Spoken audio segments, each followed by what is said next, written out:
What's going on, everyone? So for today's video, we're going to be talking about the top 10 sports cars you could get for under $10,000. So let's get started.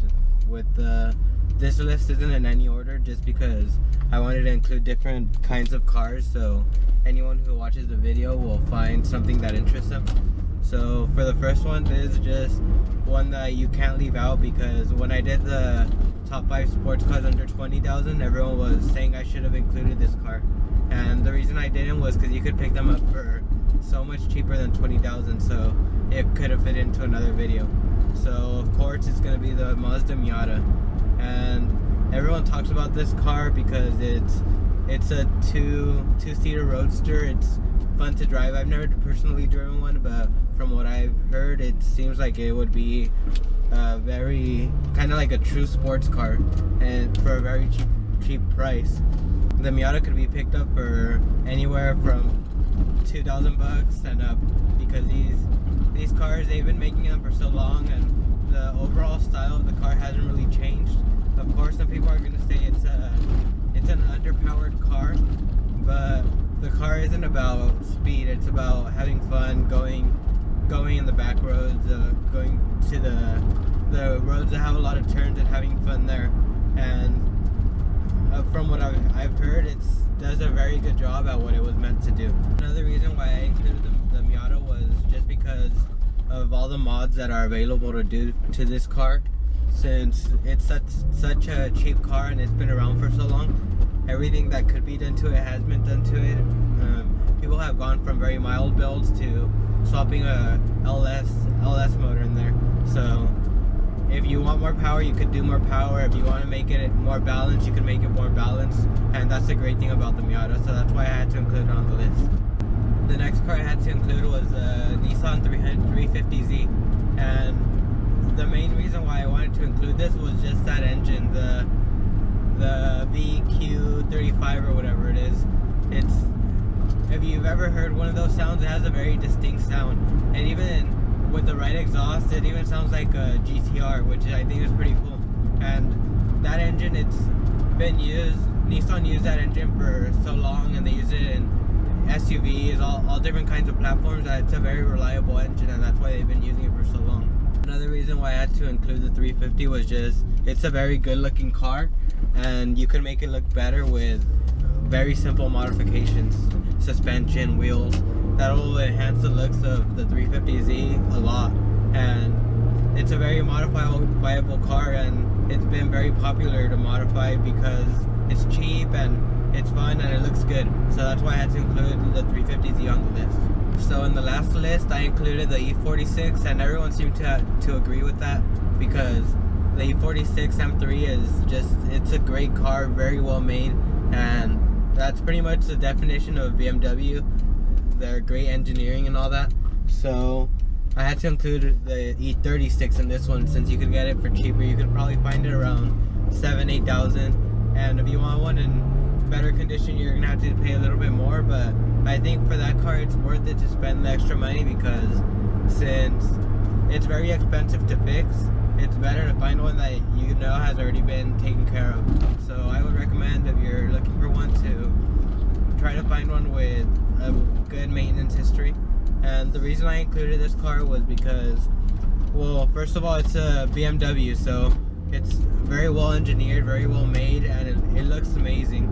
And since those cars have dropped, or the prices for those cars have dropped so much, you could also modify them easily and for a cheap price also. So that's why I had to include it on the list. The next car on the list is the Porsche Boxster. And personally, I don't like the looks of the Boxster, but I know a lot of people do like it. And even though I don't personally like the looks of it, I still have to look at it whenever I pass one on the road or whatever, just because it's a Porsche, and you could tell that it's a very well-made car. So it's actually kind of surprising that these cars, for the early 2000 ones, you can pick them up for under $10,000 now. And a lot of people will say it's the greatest, or the best, the greatest car you could get for under $10,000. And I think this would be for a higher mileage one. If you want, it's like I said, like the BMW, there's another car that I would recommend spending a little bit extra to get one that's been well maintained. But with this car because it's a Porsche. It's one of the only sporty Porsche that you could get for under 10,000, and a lot of people love these cars because of how well made it is. Just like every other Porsche that you see on the road, it's very good build quality. So that's why I had to include it on the list. And that's another car that's a true sports car that's gonna be on this list. It's gonna be the most controversial one on the list, and I could see why, because personally I don't like the looks of this car at all.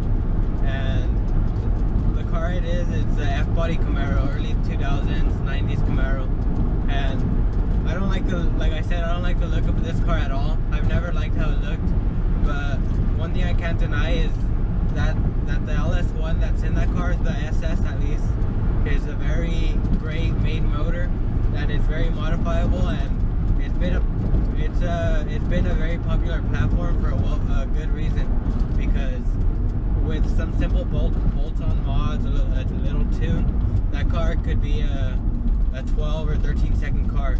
So that's why I had to include this car on the list.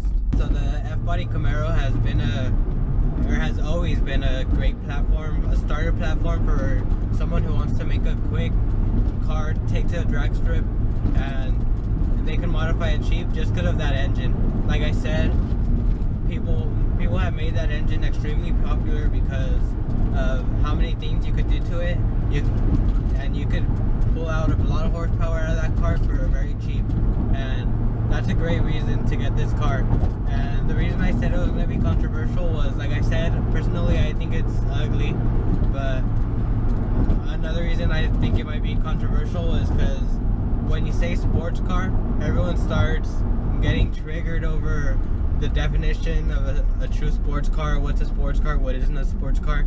And the F-body Camaro, it might be something that some people might think isn't a true sports car because it's a straight line vehicle pretty much.